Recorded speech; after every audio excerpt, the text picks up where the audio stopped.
Hi, my name is Steve Rawling. I'm going to talk to you today about export stories and the idea that you can win new customers by telling better stories.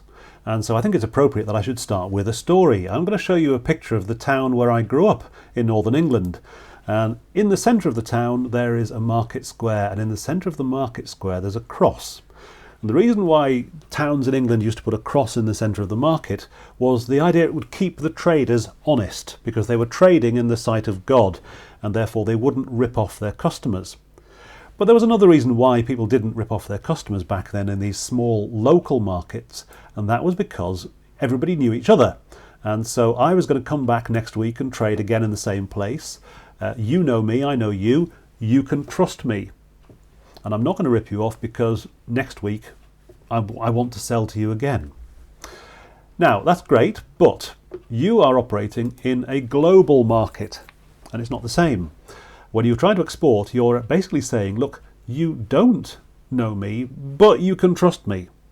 Because without trust, it doesn't matter what your product or price is, you're not going to do business with people who don't know you unless you can establish trust. So how do you establish trust? Well, you could give them the facts about your product or your service, and facts are important, and facts are about things. So they're about technical, scientific data, they're about numbers, okay, and delivery dates and all that kind of thing. Those facts are important, but facts by themselves do not build trust. What builds trust is people and relationships between people and stories about people. That's what builds trust. So I'm going to suggest to you that we don't actually trust facts, we trust people. Now you might be thinking, hang on a second, during the pandemic we all trust what the scientists are telling us about public health. But I think those facts, we trust those facts because we trust the people who are telling us the facts. Okay, so coming back again to your position in the global market, you're saying to a potential buyer, look, you don't know me, but you can trust me. With some buyers, they might not even know much about Estonia, and yet you're trying to build up a trusted relationship. So, in that case, what kind of people do you need to tell stories about if you're going to build up trust? And I suggest it's like this. You need to tell stories about people who are just like you, where you is the target customer you're trying to reach. So you're saying to your customer, I work with someone just like you. And that's what you're trying to do, is here's your target customer. You're trying to get as close to them as you possibly can with the story that you tell. So let me show you what I mean. So this is the first tool we're going to use. It's an audience profile tool, and it will show you how to tell just like you stories. So when you first approach an export customer, target customer, and you have an offer, a product or a service, and your target customer, well, the first question in their mind is, well, who are you? I don't know anything about you. How do I know that I can trust you to deliver on what you say you can deliver? So I think you use your existing customers to act as a bridge between your company and your new target customer. So who have you worked with in the past who is like your target customer? This is using your existing customer to act as a bridge to get closer to your target customer. So here's some ways you can think about it. Maybe you've worked with a customer in a similar country. So if you're trying to export to a target customer in Germany, have you worked with any other German companies? Okay. If not Germany, what about the rest of Northern Europe? What about the Scandinavian countries? What about Holland? What about the UK? Countries that the German target might think are similar. They have a similar way of doing business. Have you worked with customers in a similar sector? So if you're selling to a German engineering company, well, have you worked with other engineering companies? Maybe in Estonia, maybe in Russia, maybe in Ukraine, doesn't matter.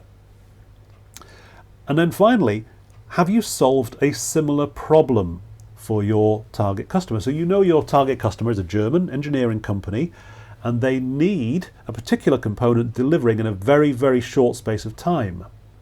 And you think, okay, well, we have an Estonian engineering company, and we delivered the same problem solving. We got their component very, very quickly when they needed it. So you solved a similar problem. What this allows you to do is say to the target customer, we work with companies just like you. For example, and then you give them a little story. So these just like you stories, this is what I want you to think about, it ready for the workshop when we get together.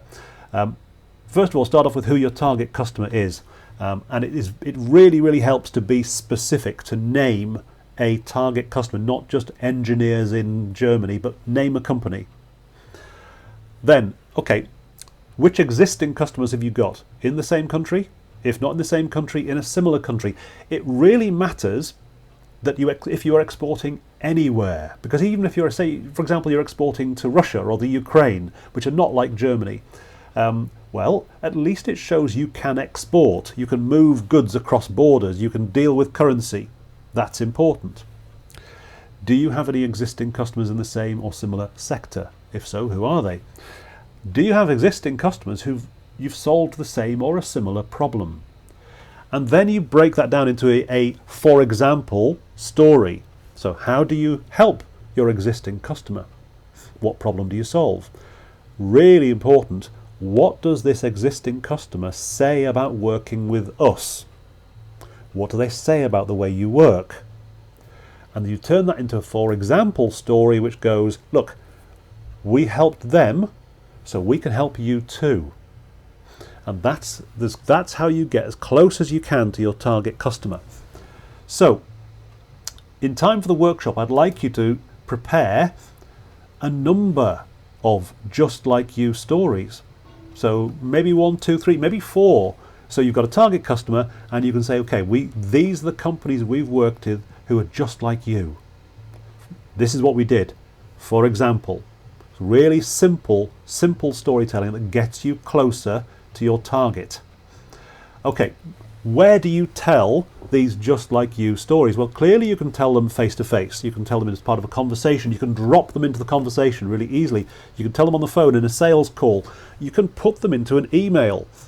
And also what's interesting is you can and you should start putting them onto your website. So you'll have a section in the website which is about case studies or clients we work with or the About Us section of your website. It's not just the products you sell. Not just the facts about the things you make. It's the stories about the people you work with. That's what builds trust. I'll give you a couple of quick examples. So this is from the Enterprise Estonia website. Stories are very prominent on their website. So here's one. An Estonian company came to them for help because they wanted to export to Germany, and the German export advisor helped them into that market. So if you're an Estonian company wanting to get into the German market, that story's for you. That story is about someone like you who they helped.